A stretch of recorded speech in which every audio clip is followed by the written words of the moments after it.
Missionária. E para isto vamos abrir no livro de Atos, no capítulo 2, e vamos dar uma passeada rápida no livro de Atos.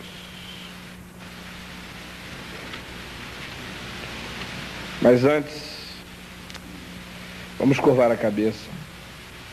Vamos orar.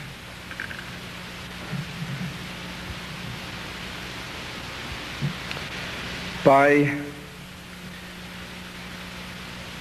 nós estamos aqui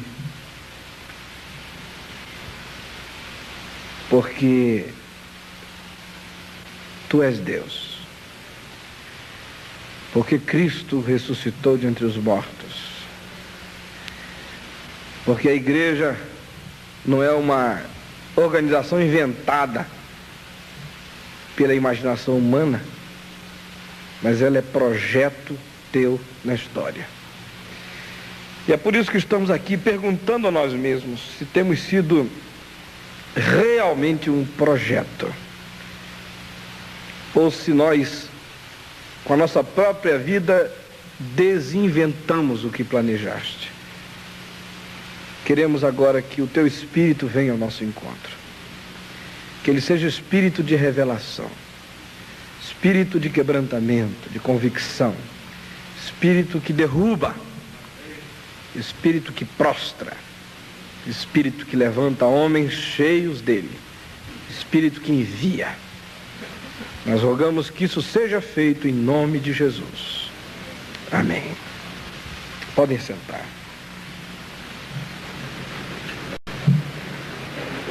Meus amados, a igreja descrita no livro de Atos não é perfeita. Isso porque há entre nós o mito da igreja perfeita. E normalmente nós olhamos para a comunidade primitiva como sendo uma comunidade imaculada. É a Santa Madre Igreja Católica Apostólica de Atos dos Apóstolos. Igreja sem jaça, sem ruga, sem coisa semelhante. Igreja ídolo. Igreja fetichizada, quase na nossa perspectiva. Porque a nossa tendência é a da idolatria. Nós somos, ao nosso próprio modo, tão fabricadores de nichos quanto os católicos. Só que os nossos nichos ocupam a nossa fantasia mental e não são feitos de gesso nos nossos tempos. Mas a igreja primitiva, na maioria das vezes, é olhada por nós como uma comunidade perfeita. A igreja perfeita é apenas descrita na eclesiologia do Novo Testamento, mas ela não é historiada no Novo Testamento. Ela é a igreja perfeita na revelação. Quando Paulo fala dessa comunidade que se admoesta, que se cura, que se beneficia, que sai de si, que é encharcada de amor, que é energizada pelo Espírito, que tem a visão aberta na sabedoria e na iluminação do Espírito, que é a igreja fraterna, que é a igreja missionária, que é a igreja comunidade terapêutica e alternativa. Essa igreja é descrita, é teologizada, é eclesiologizada no Novo Testamento, mas não é historiada em Atos. Em Atos nós temos, portanto, não um padrão irreparável, mas um modelo para reflexão. Isso porque Atos não é um projeto fechado, mas aberto. O livro não tem bênção apostólica. Está aberto. Num certo sentido, e não me considerem um herege, se considerarem, não vou ficar zangado também, não, direito de vocês. Mas nós estamos fazendo Atos. E um dia nós vamos olhar para trás e vamos ver que o livro ficou muito maior. Ficou do tamanho da história da igreja. No entanto, irmãos, nós temos muito ou tudo a aprender com aquela igreja primitiva, pois é nela que manifesta-se a impressionante dinâmica, o impressionante movimento do Espírito Santo na comunidade cristã.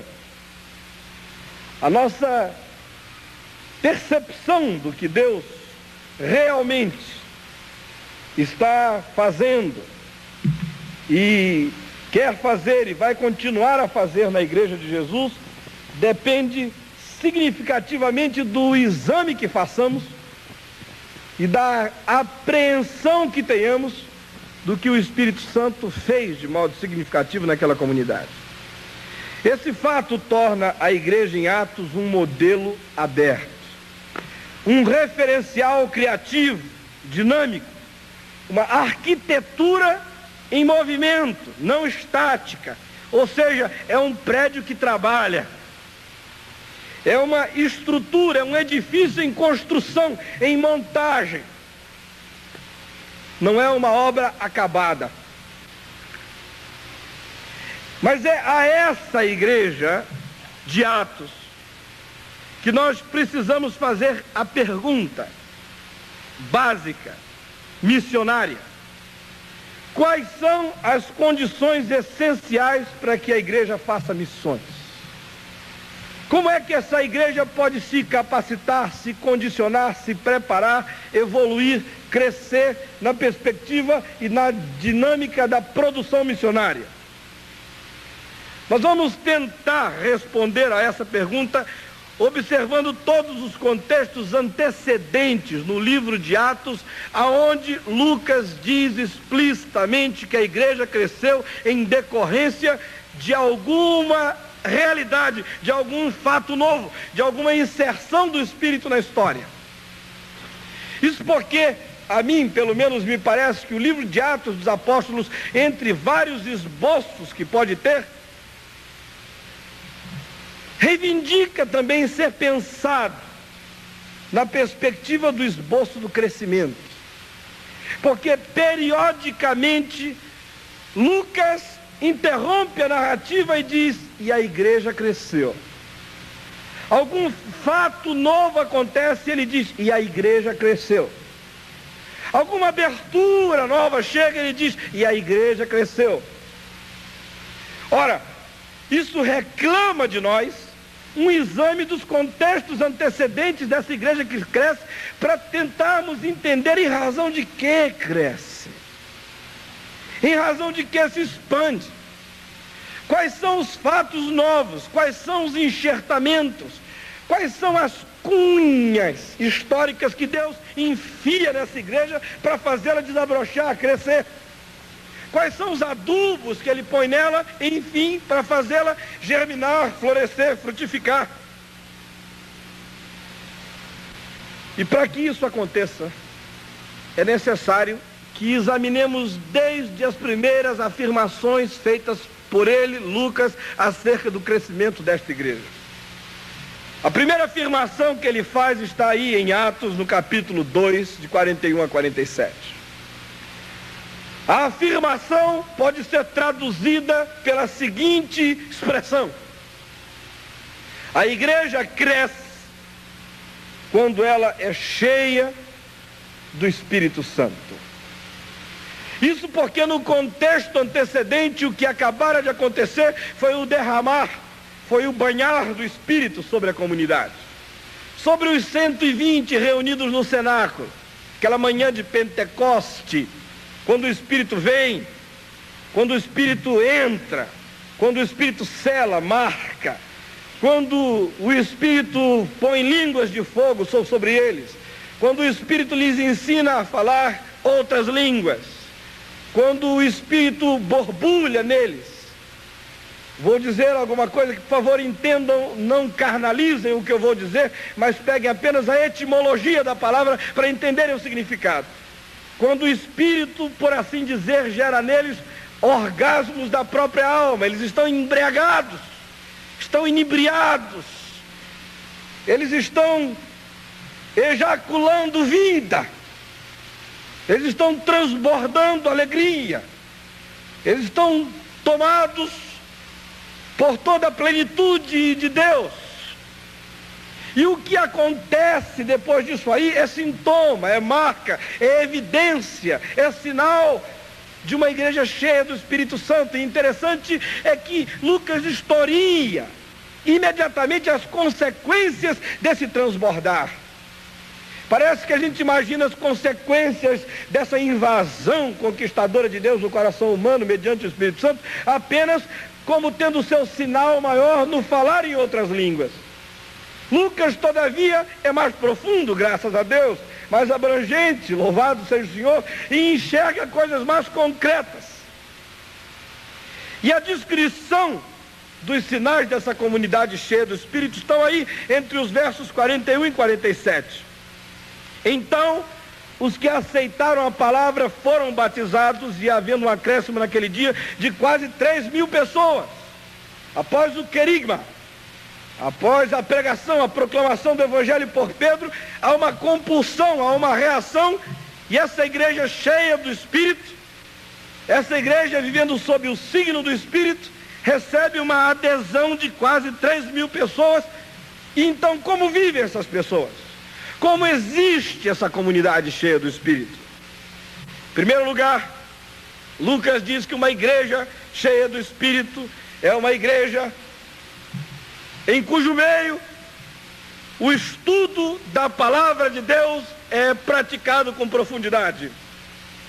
O primeiro sinal de uma comunidade cheia do Espírito Santo não é o quanto ela dança, o quanto ela pula, se ela sabe levantar as mãos carismaticamente ou não, se o grupo chora com facilidade ou não, mas o primeiro sinal é esse, é o estudo da palavra.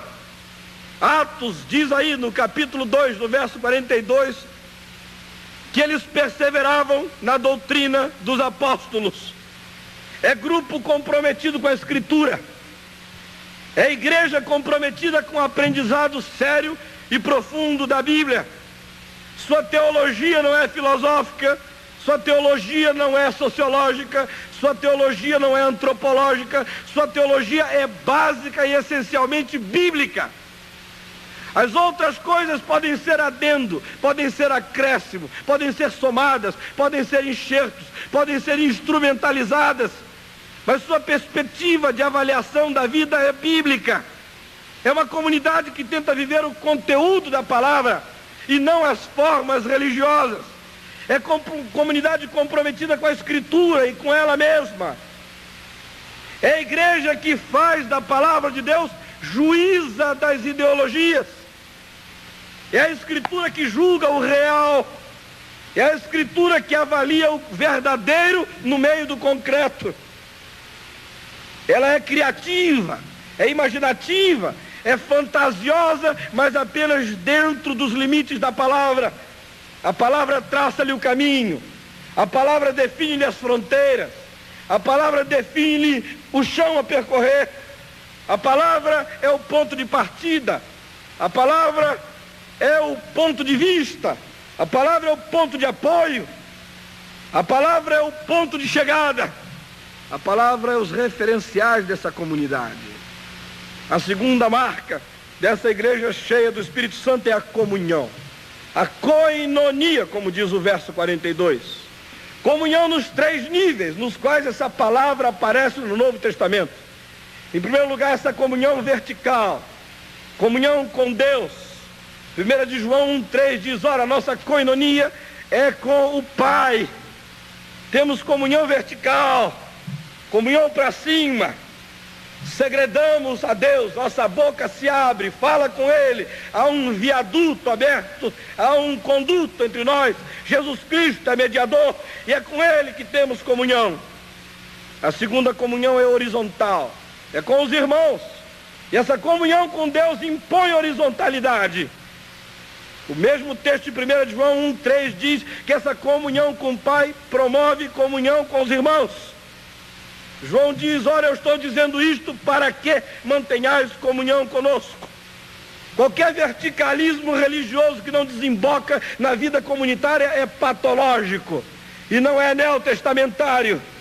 gente que tem uma horizontalidade, que tem uma verticalidade sadia, faz desaguar essa sua verticalidade de comunhão com Deus numa relação fraterna, gostosa, enriquecida, calorosa, aprofundada, autodoada no meio da comunidade. O terceiro nível de koinonia é social. Diz a palavra de Deus aí, no versículo 45, que eles vendiam as propriedades e bens, distribuíam o produto entre todos, à medida em que alguém tinha necessidade. E observem o correspondente em Atos 11, 29, onde se diz que as pessoas, conforme as suas posses, doavam. Agora vamos juntar isso. Um texto diz que conforme as suas posses eles doavam, e outros recebiam conforme as suas necessidades. É aqui que há a ideologia socializadora dos bens. Não é Karl Marx quem inventa isso. É a Escritura Sagrada quem, em primeiro lugar, pensa nessa socialização de benefícios. Pessoas conforme os seus bens, doando a pessoas conforme as suas necessidades.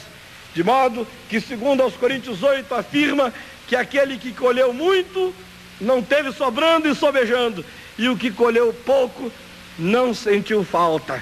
Porque koinonia não é apenas uma comunhão para cima, esotérica, abstrata, não é apenas uma comunhão horizontal de beijos, aconchegos e abraços, mas ela se traduz em gestos, em bens, em roupa, em pão, em carne, em sofá, em agasalho, em coisas que se tangem, que se pegam, em realidades que esquentam, que molham a boca, que fazem o ronco do estômago cessar.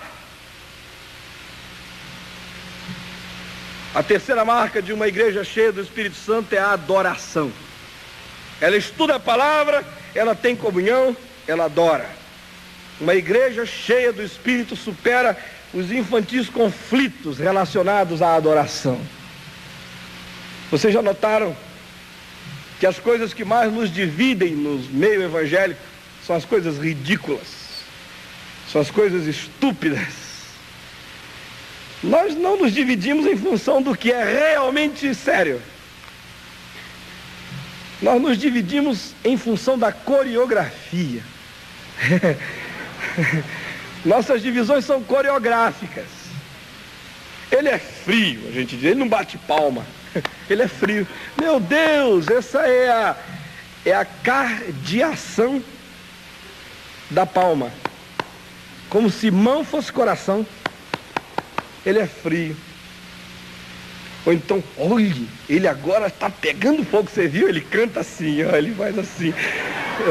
Eu já peguei fogo em outras ocasiões, no Monte Líbano, fazendo assim também, e não tinha espírito nenhum dentro de mim. Tinha o maligno naquele tempo. No tempo do carnaval. Hoje em dia eu faço assim, eu gosto. Eu tenho a coreografia carismática, me faz bem, é gostoso. Mas não diz nada além de que eu gosto de levantar a mão. Eu podia botá-la dentro da boca e continuar cheio do Espírito Santo. As nossas divisões são estúpidas, irmãos. Renovacionistas, conservadores, liturgias e coreografias de culto, encenação, balé litúrgico. E a igreja vai se fragmentando, se destruindo, se decompondo. Uma igreja adulta aprende a adorar. Primeiramente, ela desenvolve a adoração litúrgica. Diz o texto no verso 42 que eles perseveravam no partir do pão. É comunidade que sabe fazer liturgia na adoração, porque a ceia, o partir do pão, é litúrgico, é repetitivo. Fazer isto em memória de mim. Repete-se a cena, rememoriza-se toda a solidariedade do Calvário, manifestado no simbolismo do pão e do vinho da última ceia. Essa igreja que sabe adorar é criativa, porque diz o verso 42 que ela faz orações. E orações são segredos espontâneos da alma ditos a Deus.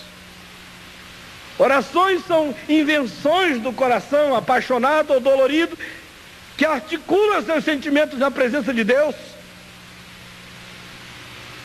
Também ela era capaz de uma adoração informal, porque diz o verso 46 que ela adorava também de casa em casa, nos grupos pequenos, à vontade, alegre. Entre aqui, dona fulana, sente, cruza a perna, toca lá um violão gostoso e reco-reco e tudo mais, na casa dos amados irmãos. Era capaz de uma adoração formal no templo, onde já viu o sacerdote, vestido com aquele aparato sacerdotal, onde as coisas tinham hora, tinham prazo, tinham liturgia. Essa igreja passeia de um lado para o outro, ela não quer saber quem morreu, ela quer chorar. É assim que a gente diz lá no norte, quando alguém não está disposto a parar diante do ridículo. Quer fazer? O negócio dela é adorar. Adorar com liturgia, adorar criativamente, adorar na formalidade, adorar na informalidade. É a igreja liberta, adulta. E a quarta marca dessa comunidade cheia do Espírito Santo é a evangelização. Atos 2:47 nos diz que o Senhor acrescentava-lhes os que iam sendo salvos. Isso aí gera algumas caracterizações de evangelização. Em primeiro lugar, é que eles praticavam uma evangelização baseada na graça de Deus. O texto diz: acrescentava-lhes, ele, o Senhor. Era uma adoração que sabia que antes e acima de tudo Deus é o Senhor da história. É uma evangelização que não absolutiza, não sacraliza e não adora a metodologia. É uma adoração que sabe que métodos não produzem nada se não for o Kairos. Se Deus não andar junto ou na frente, se Ele não irrigar corações, se o Espírito que é livre não molestar vidas. É uma evangelização que crê nessa graça soberana que vai adiante, mexendo, movendo, criando, preparando esse Espírito precursor. É uma evangelização que crê nisso, ora por isso, espera isso, afirma isso, que Deus é o maior promotor dessa saída missionária. Em segundo lugar, essa evangelização é praticada no poder de Deus. Verso 43 diz que enquanto isso tudo acontecia, havia sinais e prodígios. Era uma evangelização capaz de declarar guerra a principados e potestades, a enfermidades, a cânceres, a espíritos malignos, aos sinais da morte. Em terceiro lugar, era uma evangelização vivida com naturalidade. Não era subproduto da agenda evangelística da igreja. Mês de julho é o mês da evangelização. Então, ninguém faz nada um ano inteiro, mês de julho, 1º de julho, meu Deus, eu sou um missionário. Vamos lá, temos que fazer a igreja crescer agora, o que ela não cresceu o ano inteiro. Vamos lá. Não. Ela não é a igreja da campanha evangelística, nem da cruzada evangelística. Parece estranho, quem está falando isso é quem faz campanha e cruzada evangelística, sou eu. Mas meu grande sonho é ver chegar o dia no qual as cruzadas e as campanhas não precisem mais ser feitas, senão como um grande evento de comunhão da igreja na cidade. Porque a igreja seja subversiva, virulenta, irreprimível, incontrolável no seu dia a dia evangelizador. Diz aí o texto que dia a dia eles evangelizam. Essa era uma igreja que crescia, conforme o verso 47, no mínimo 365 novos crentes por ano. Porque todo dia alguém se convertia, dia a dia o Senhor acrescentava. Tão diferente dos nossos relatórios presbiteriais, das convenções, não é? 11 batizados. A gente vai ver, é tudo filho de crente. Uma ocasião, quando eu comecei o pastorado em Manaus, Papai e eu estávamos lá pastoreando uma comunidade de 33 velhinhos. Pessoal assim meio gagá. E o organista era mais do que um efeminado. Não era desmunhecado, era homossexual assumido. Primeira providência foi exorcizar o órgão. E dizer que se ele quisesse frequentar a igreja, estava bem, ficasse livre, mas que tocar órgão ele não ia tocar mais não, até se converter. O presidente da mocidade, tinha lá uma mocidade disfarçada, chegava bêbado na igreja, bêbado, chupando bala de hortelã, trocando as pernas, é uma calamidade. Um dia eu perdi a paciência, falei, clamei, vamos crescer, gente, orar, jejuar, nada. Um dia eu falei, irmãos, pelo amor de Deus, vamos crescer, nem que seja por explosão demográfica. Casem! Casem, vamos trazer menino para cá, eu estou sentindo ausência de batismo.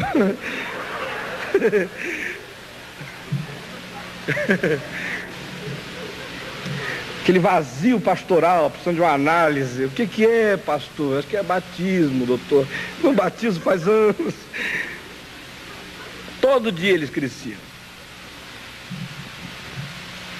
E ainda mais em quarto lugar, essa é uma evangelização praticada com louvor. Diz o verso 47 que eles iam louvando a Deus. Não é que eles saíam cantando glória, glória, aleluia, por Jerusalém, como uns alucinados, não é isso. É o estilo de vida desse povo. Esse louvando a Deus é a encarnação de um existir alternativo. Diferente do que há entre nós, porque alguns de vocês, depois que se converteram, pioraram. É assim. Irmãos, eu conheço muita gente na Igreja de Jesus Cristo do Brasil que depois de convertida ficou pior. Foi conversão para trás. Estão miseravelmente salvos. Mas essa evangelização aqui, ela acontece num estilo de vida encantador, fascinante. Gente que enquanto vai, louva. Gente grata. Gente que sobeja, que vaza, que sua gratidão. Pessoas que têm cara de misericórdia, de bondade, de compassividade.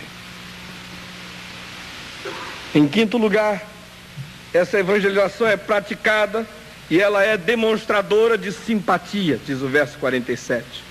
Eles contavam com a simpatia de todo o povo. Do povo, notem bem, não era da instituição, não. A instituição religiosa tinha um cárcere aberto para eles. Mas o povo gostava dessa comunidade revolucionária. E eles contavam com a simpatia do povo porque ainda não tinha inventado o alto-falante.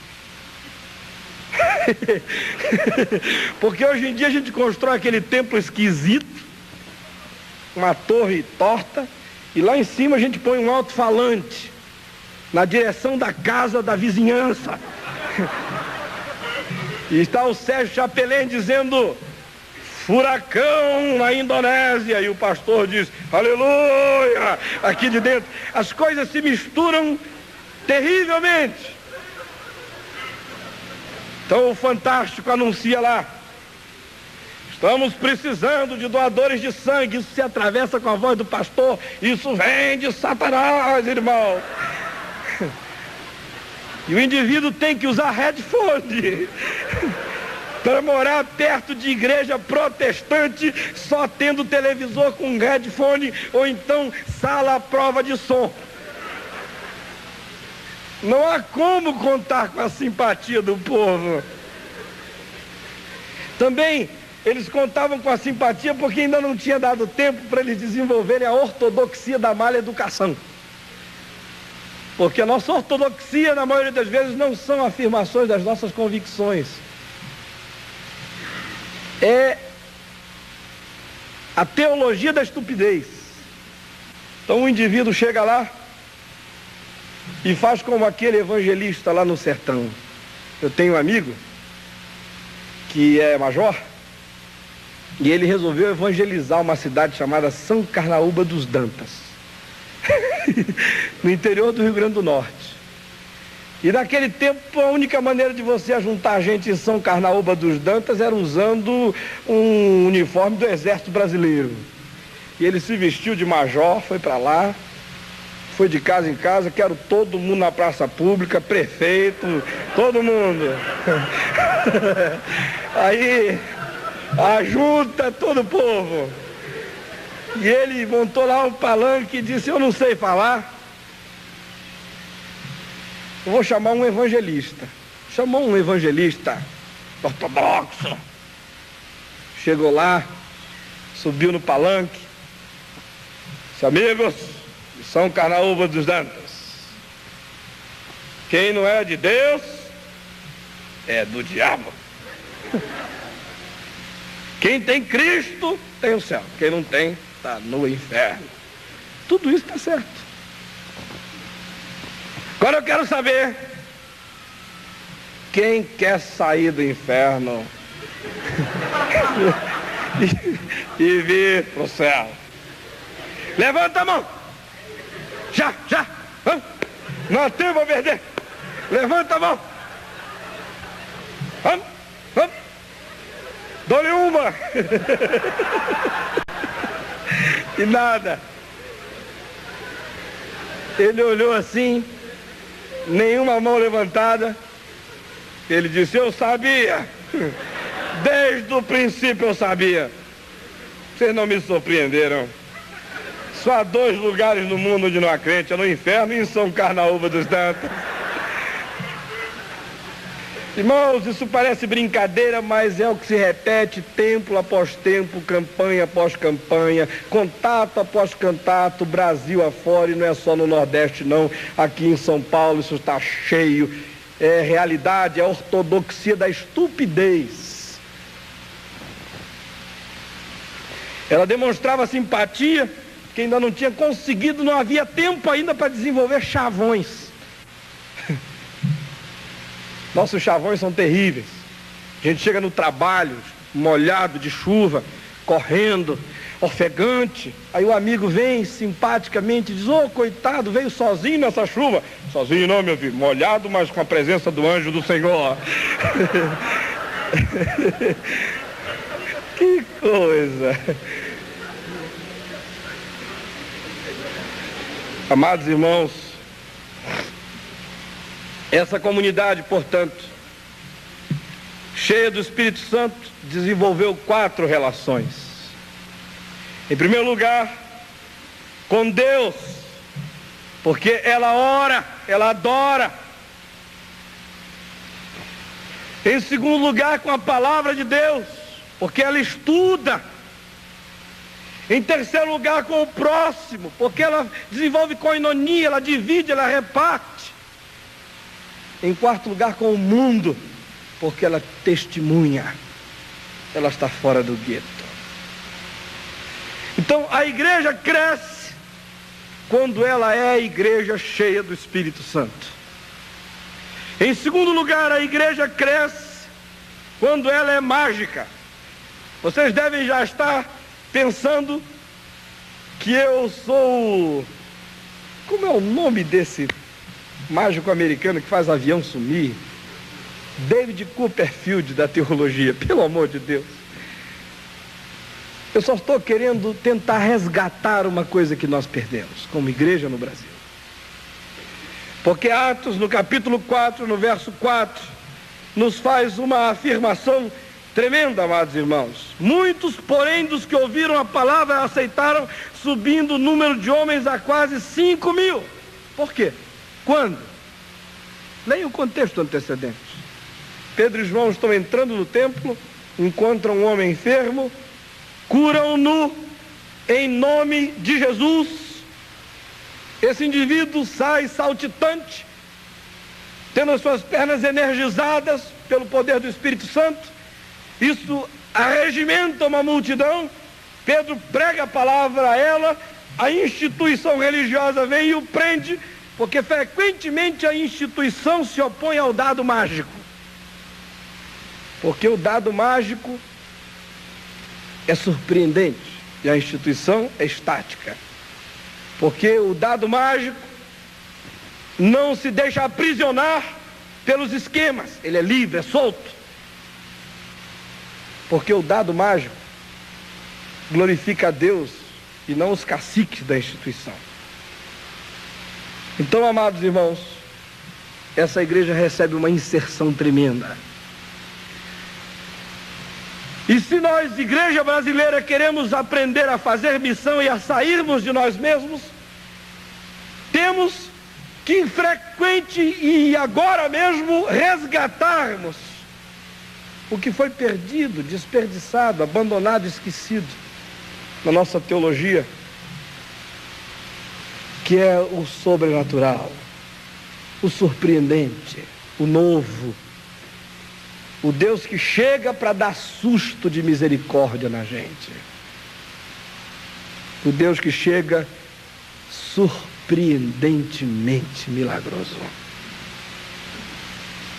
Eu lhes disse na quinta-feira à tarde que a única coisa que restou de mágico no protestantismo brasileiro foi a ideia da graça. Quando a gente vai ler a Bíblia, que alguém ora, diz: Senhor, agora que a tua palavra vai ser aberta e nós vamos ouvir a tua voz, abençoa. Então não importa o que essa voz diga depois, não é? Às vezes diz tudo que Deus não diria. Mas esse é o momento mágico. No resto não há mais nada. Parece assembleia maçônica. Não há espaço para nada novo. Deus está preso, contido, aprisionado dentro da nossa teologia sistemática e dentro da nossa incredulidade histórica. É um Deus servo. Um Deus que só tem espaço para trabalhar no racional. Porque a nossa igreja protestante é subproduto da filosofia grega via pragmatismo norte-americano. A europeização da igreja de Cristo tornou-a grega. Só racional, reflexiva, sistematizadora. A norte-americanização desse protestantismo tornou-se pragmático, esquemático. Mas a nossa tradição, nossa herança como igreja é apostólica, é oriental, é javista, é palestinense, é judaica, é mística. E é essa redescoberta que precisa ser feita, esse espaço, essa clareira que tem que ser aberta, se quisermos ser igreja enfrentando a realidade desse Brasil e do mundo. Porque, com exceção das culturas secularizadas e ocidentalizadas, o resto do mundo, que é a grande maioria, continua a crer no mágico, a pensar com as categorias do surpreendente, da divindade que chega livre para realizar o que pretende. Olhem, agregou-se à nossa comunidade em Niterói no ano passado um francês com a esposinha dele. Ela é brasileira, doutora em biologia, formada na França, e ele é um arquiteto. Ambos estavam juntos e vivendo na Riviera Francesa, em Nice. E um dia, passeando de carro, sofreram um acidente e ela ficou inválida. Sua espinha dorsal foi fraturada, cresceu-lhe um bócio no pescoço, uma lombada, e ela não podia mais se mexer. No campus universitário, onde o rapaz, o esposo dela, frequentava aulas, havia um cristão. Toda vez que ele entrava ali antes do acidente, que o cristão o via de longe, dizia assim: Pierre, Jesus te ama, Pierre. Ele quase se escondia, assim, meu Deus, esse indivíduo, falar esse nome medieval aqui no campus, Jesus te ama, meu pai. E o cristão dava Deus.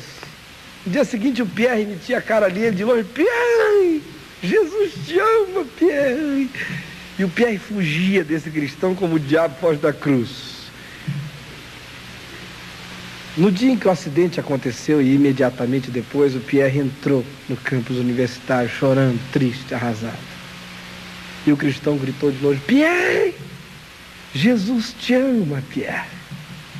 E o Pierre olhou para ele com aqueles olhos untados de lágrimas. E o cristão então aproximou-se e disse: o que foi, Pierre? E o Pierre contou a história. E o cristão começou a dar pulos dessa altura. Aleluia, aleluia. Aí o Pierre não entendeu nada. Disse: o que é isso? Disse: até que enfim, Pierre, chegou a hora de Deus. Quer dizer então que não tem jeito? Pierre disse: não. Aleluia.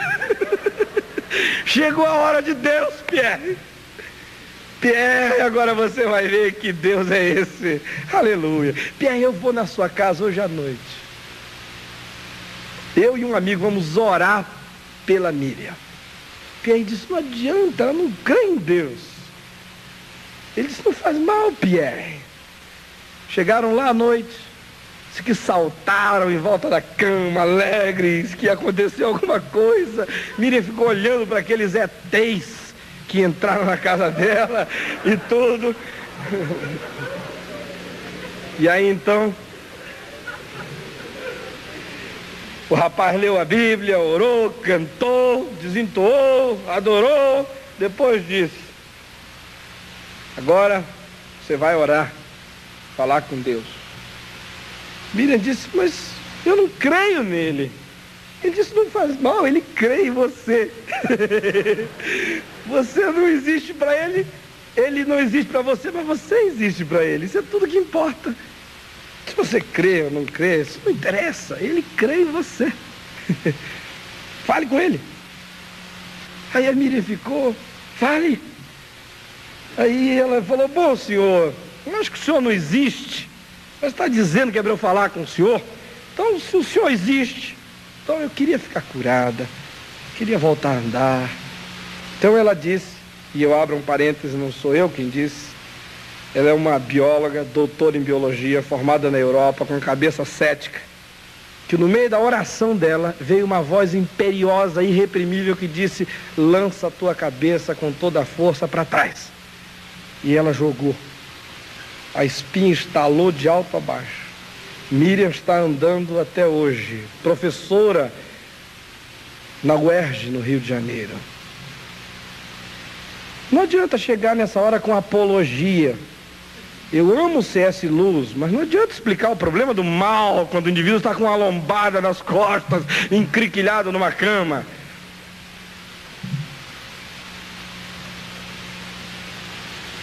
Eu não tenho prata nem ouro, mas eu tenho o dado mágico. O que eu tenho, isso eu te dou. Em nome de Jesus Cristo, levanta, anda. Quando nós chegamos em Manaus para fazer o nosso ministério, a igreja presbiteriana já estava lá há 70 anos, com aqueles 33 membros. Misericórdia. Cresceu de 2 em 2 anos um membro. Explosão demográfica, outras coisas mais, né? Uma cidade impregnada de demonismo. Quem trabalha na região aí sabe como a possessão demoníaca lá é espontânea. Você não precisa nem chamar espírito. Não precisa invocar, não, eles invocam você. E o pior é que eles se invocam com você. É terrível. As pessoas ficam endemoninhadas espontaneamente. Na universidade, na escola, no trabalho, na rede, no bar da esquina. E meu irmão, para fazer ministério ali, ou você crê no dado mágico, ou então vai ensinar teologia na Europa. Porque as coisas ali têm que ser enfrentadas na força do surpreendente, do Deus que encara o humanamente impossível. E quando essas coisas começaram a ser enfrentadas, A comunidade explodiu. Gente da cidade inteira visitando-nos de modo a quase sufocar-nos. Não temos condição de atender o fluxo de gente. A igreja derrubou suas paredes, construiu um templo para 1.400 pessoas. Fizemos cultos diversos no domingo para atender a população que chegava. Terceiro lugar, a igreja pode ser missionária quando ela anda na verdade, na transparência, na luta contra a hipocrisia. Capítulo 5 de Atos, os versos 12 e 14, especialmente o verso 14 diz que a igreja crescia mais e mais, que a multidão de crentes estava aumentando, tanto homens e mulheres agregados ao Senhor. Qual é o contexto antecedente? É a questão da disciplina de Ananias e Safira. É o texto entendido por nós apenas como sendo disciplinar, punitivo, castrativo. Mas, a meu ver, antes de tudo, esse é o texto da libertação. É o texto da liberação. Não é, sobretudo, o texto da disciplina. É o texto da não repressão. Porque o que Pedro lhes diz é: mentistes contra o Espírito Santo. Se tivesseis guardados aquilo que é vosso, vosso seria. Não terias que ter dado nada. É de vocês. Fiquem livres.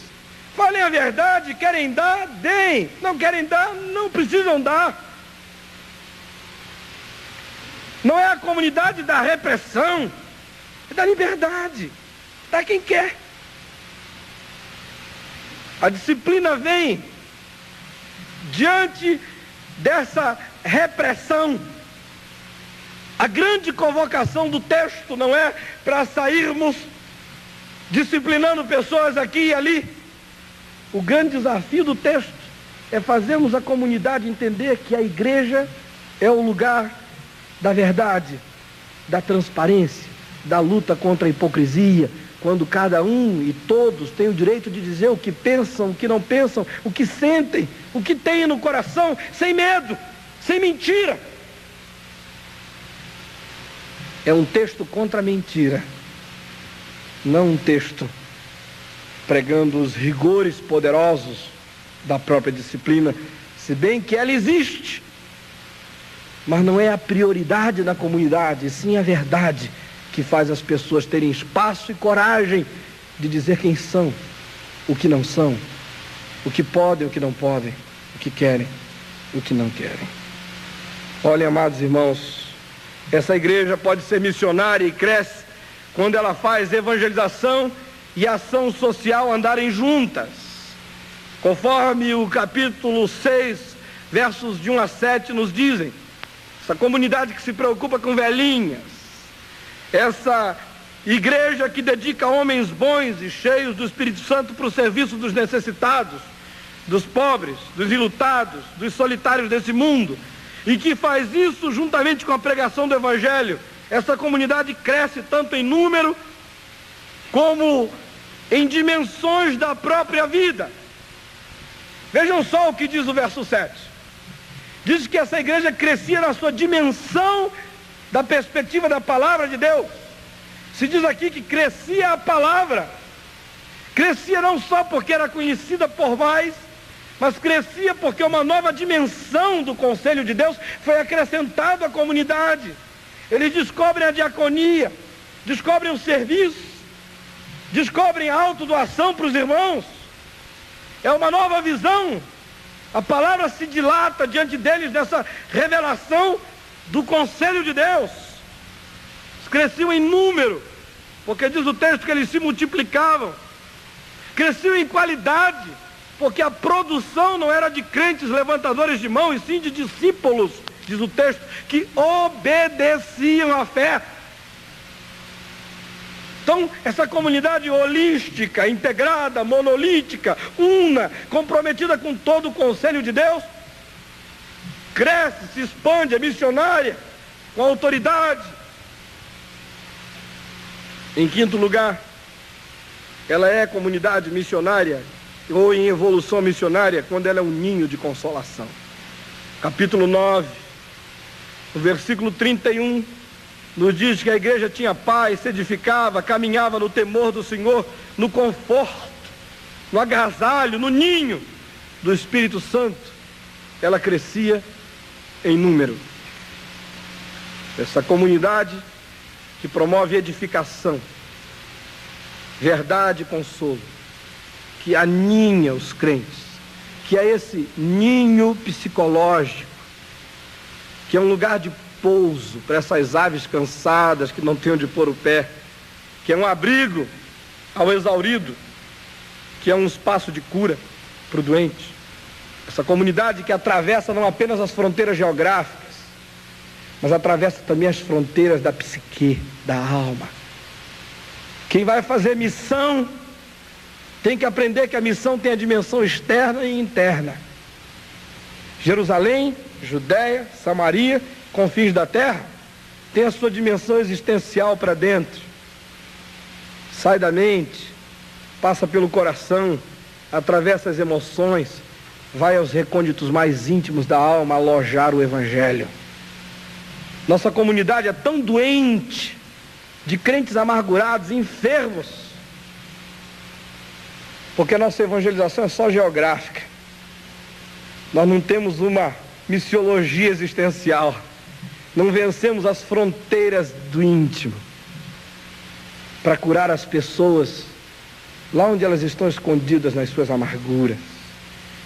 Essa igreja que consola, que conforta, é a igreja que cresce, diz o texto. Essa igreja do consolo cresce em número. Em sexto lugar, a igreja cresce quando as fronteiras culturais são vencidas. Diz o capítulo 11, versículo 21. Observem a luz do capítulo 10, quando Pedro venceu a fronteira cultural com relação a Cornélio. Quando ele aprende a transpor barreiras culturais, a comer com o gentio, a entrar na casa dele, a admitir que qualquer cultura pode ser santificada, que não há cultura comum ou imunda, por mais imunda que seja, que o Espírito não possa despoluí-la, limpá-la, banir dela o que é maligno e santificar dela tudo aquilo que pode ser realmente aproveitável. Pedro então passa essa fronteira cultural. Diz aí o versículo 19 do capítulo 11, que alguns homens dispersos pela tribulação que aconteceu com Estevão, porque entre o capítulo 8 e esse capítulo 11, verso 19, há um parêntese aqui em Mateus. Ele recupera aqui no capítulo 11 a narrativa que ele abandonou no capítulo 8, dos dispersos, do que aconteceu. Esses dispersos então saem, vencem algumas fronteiras geográficas, diz o verso 19. Eles vão a Fenícia, a Chipre, a Antioquia, mas eles só pregam a palavra de Deus a judeus. Atravessam a fronteira geográfica, mas não linguística. Mas o verso 21 diz que alguns deles venceram a fronteira da linguagem, verso 20, e começaram a falar aos homens na sua própria língua, e gregos e gentios agregaram-se ao Senhor, a ponto de que o verso 21 diz: a mão do Senhor estava com eles, e muitos crendo, muitos se converteram ao Senhor. Quais são as fronteiras que nós temos que vencer? Quais são os espaços que nós temos que conhecer? Quais são as línguas que nós precisamos aprender a falar? Mais difícil do que falar nas outras línguas carismáticas é aprender a falar as línguas dos variados seres humanos, dos mundos e dos submundos deste planeta.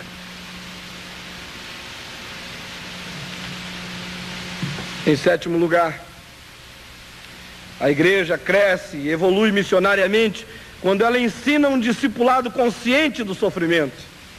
Capítulo 14, versos de 19 a 22, nos mostram como Paulo foi apedrejado depois de ter pregado a palavra de Deus em Icônio, em Listra, em Derbe, como tentaram fazer dele um monumento de pedras em praça pública,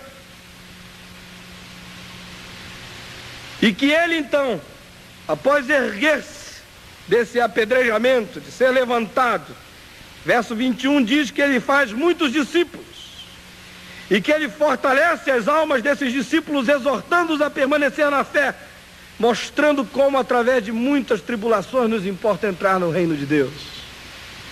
Ele ensina um evangelho não açucarado, não teologia da prosperidade, não evangelho à lá primeiro mundo, você pode, você consegue, basta querer. Pensamento de todas as suas possibilidades, crente não fica doente, crente não passa necessidade, bênção de Deus são números e poupança abastada. Não! Reino de Deus é caminho de cruz. Reino de Deus passa pelo sofrimento. Discípulo de Jesus Cristo é aqui e ali esmagado. Andar no reino de Deus é estar aberto para a possibilidade de ver a vida nos fazer caretas e nos dar as chicoteadas mais terríveis. Se isso não acontecer, aleluia. Se acontecer, não é surpresa. E uma igreja cresce quando ela enraiza no coração dos seus discípulos esse sentimento de compromisso com Deus e não com as benesses de Deus. Quando ensina aos seus discípulos que ser cristão pode ser mesmo a abdicação da própria felicidade na terra. Que a bem-aventurança do reino de Deus é bem-aventurança no meio do choro. É felicidade no meio da renúncia. É felicidade no meio da pacificação. É felicidade no meio da perseguição, da calúnia, da opressão. Bem-aventurados, macários, felizes, humildes, choram, perseguidos, pacificadores, misericordiosos, gente que se dá. É uma felicidade estranha ao conceito do mundo. Em meio à própria tribulação, se necessário for.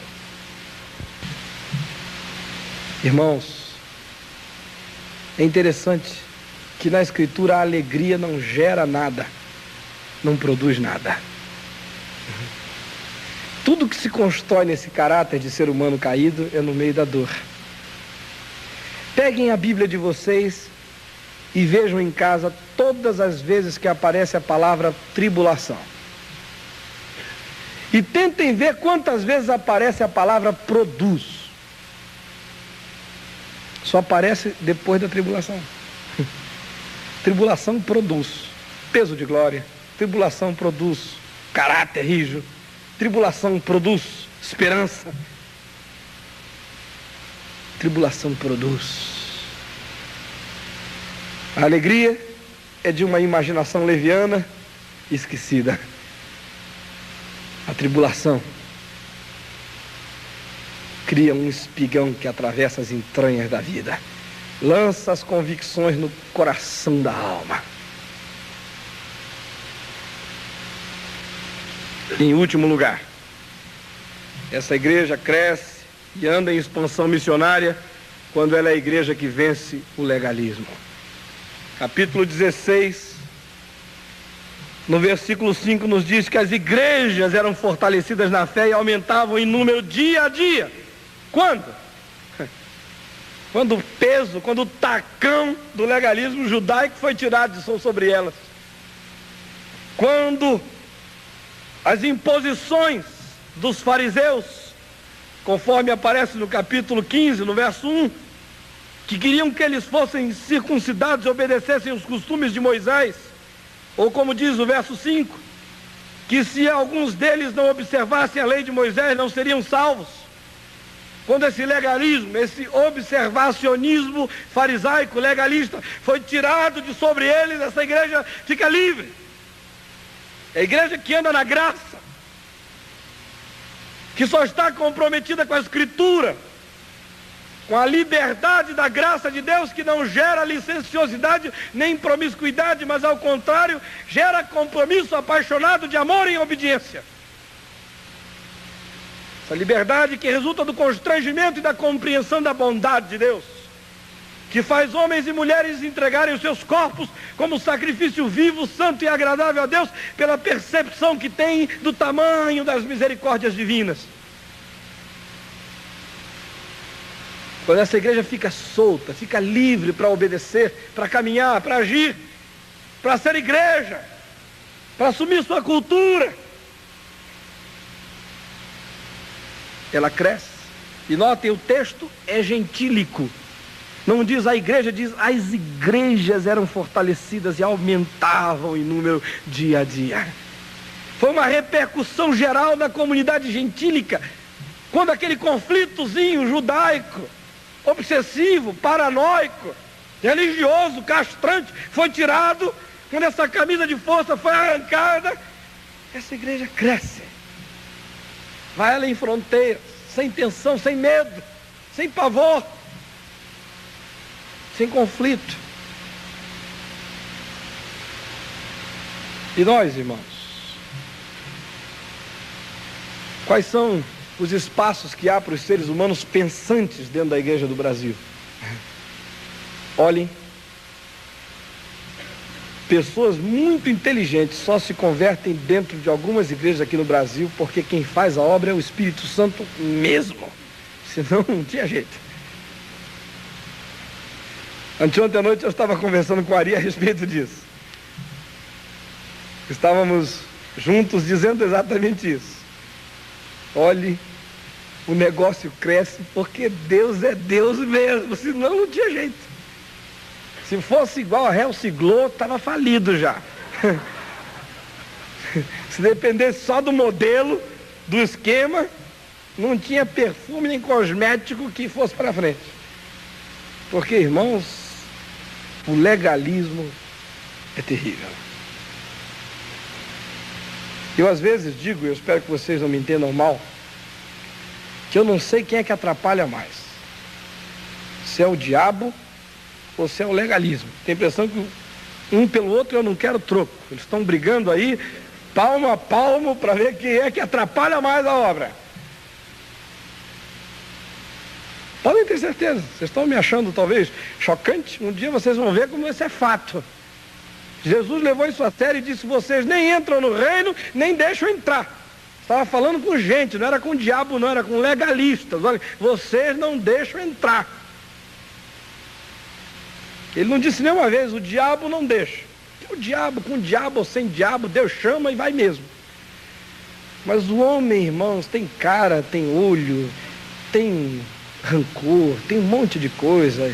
Fica na porta da igreja e não deixa não.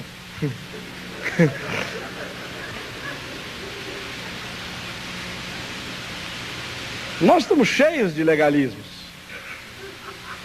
Nós somos todos nós adventistas ao nosso modo. É assim. Porque nós sabatizamos o domingo. Nosso domingo é sabático. É judaico. Começou a haver uma libertaçãozinha agora, mas pobre do Baltazar.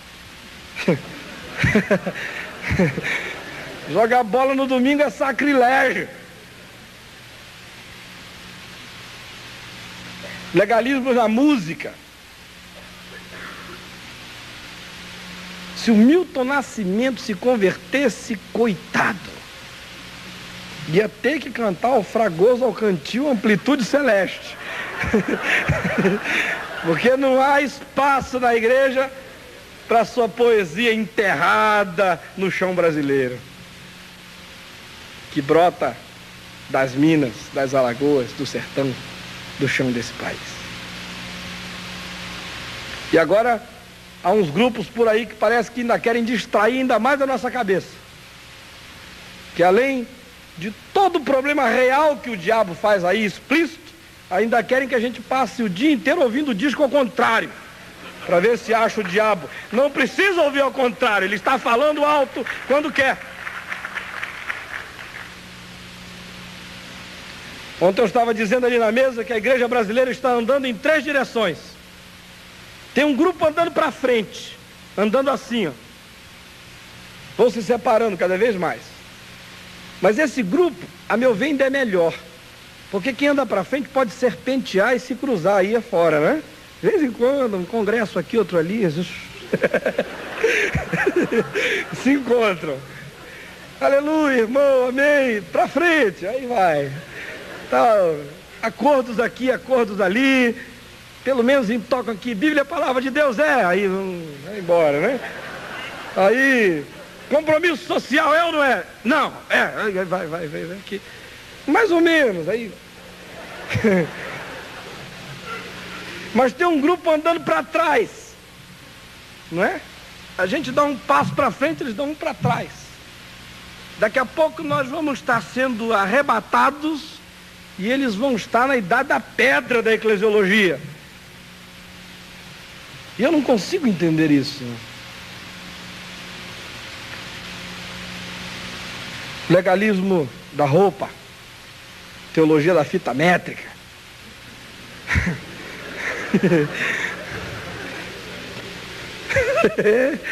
A fita métrica mede o tamanho da saia, da calça saia. Outro dia uma senhora me disse: pastor, eu fui numa reunião de oração com uma saia calça tal, quando eu meti a cabeça lá, a titia, porque agora no Brasil há muitas eclesiologias. Efésios capítulo 4, versos 12 e 13 tem que ser reescrito. A uns concedeu Deus para a igreja, apóstolos, profetas, evangelistas, pastores, mestres, e titias e titios, e vovó e vovô, está cheio por aí, não é? Então é tia não sei quem, vovó não sei quem, vai por aí afora. Então, é uma nova eclesiologia da titia. A hierarquia é titia, depois diáconos titios, e por aí afora. É uma titiuzada tremenda. Acho que aprenderam com o tio Patinhas.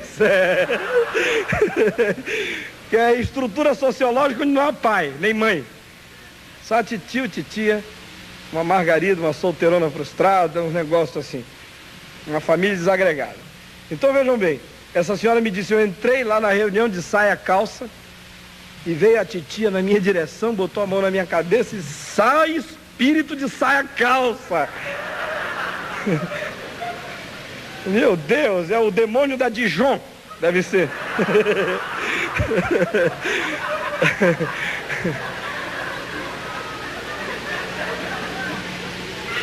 Ou é o legalismo da liturgia.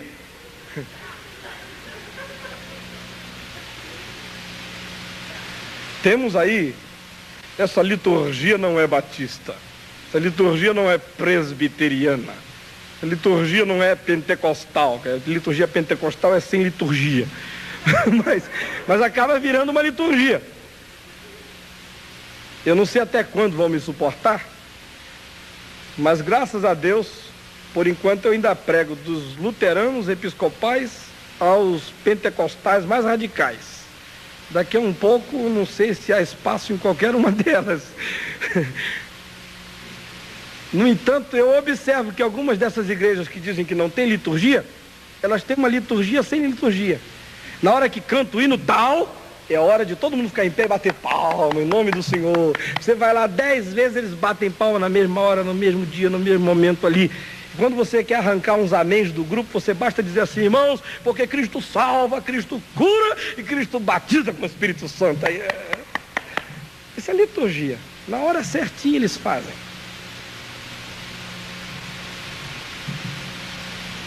Então somos extremamente legalistas. Legalismo das palavras.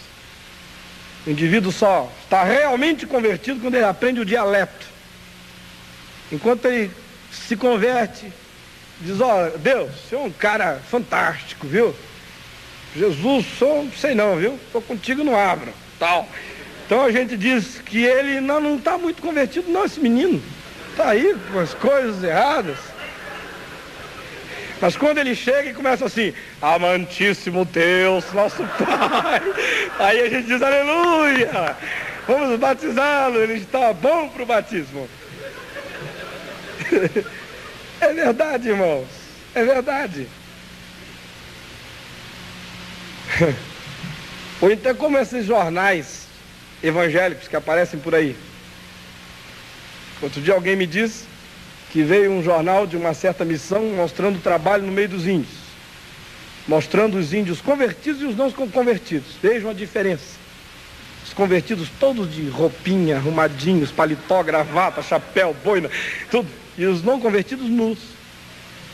Meu Deus, isso não é conversão, é mimetismo. É o fenômeno do camaleão, tomar a cor do ambiente, só isso. O coração pode continuar aporcalhado.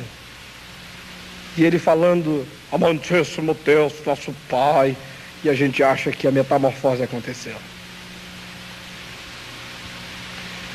Irmãos, só a misericórdia de Deus para nos dar um pouco o olhar de Deus. Do Deus que não anda enxergando só a aparência, mas que sabe que o que faz o homem é o que vem do coração. O legalismo da disciplina que não faz perguntas. A pessoa pecou, procura o pastor chorando, diz: eu estou arrependido, arrependida, eu pequei, me ajude. O pastor, ao invés de restaurar, de ajudar, atraiçoa a ovelha. Sai no boletim: a irmã Maria da Conceição, pela quebra do 7º mandamento, está suspensa da comunhão. Se a irmã fulano de tal quisesse ficar suspensa da comunhão, não precisava procurar você para dizer que tinha quebrado o 7º mandamento. Ela não aparecia mais. Chegou lá quebrada, esmagada. Como Jesus é diferente.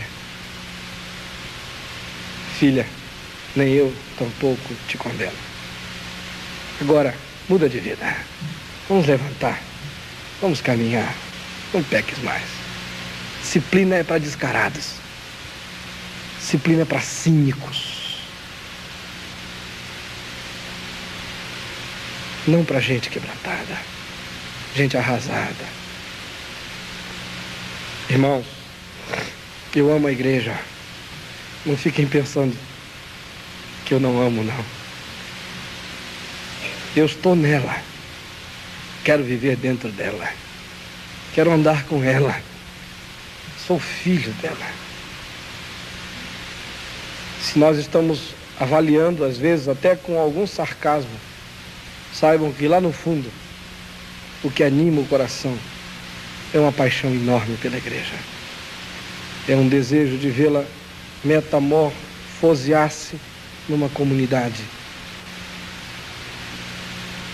que seja corpo de Cristo, coluna e baluarte da verdade, igreja de Deus nesse mundo, vencendo fronteiras, espaços geográficos, culturais, subculturais, linguísticos, ganhando homens e mulheres aonde eles estão. Uma igreja cheia do Espírito Santo, mágica, transparente, que faz evangelização e ação social conjuntamente, que é um ninho de consolação, que vence fronteiras culturais, geográficas, de comunicação, que ensina um discipulado radical e que vence o legalismo. É uma comunidade insuportável, irreprimível, incontrolável e missionária, capaz de penetrar o impenetrável e de lançar suas raízes nos terrenos mais duros. Que Deus ajude a igreja brasileira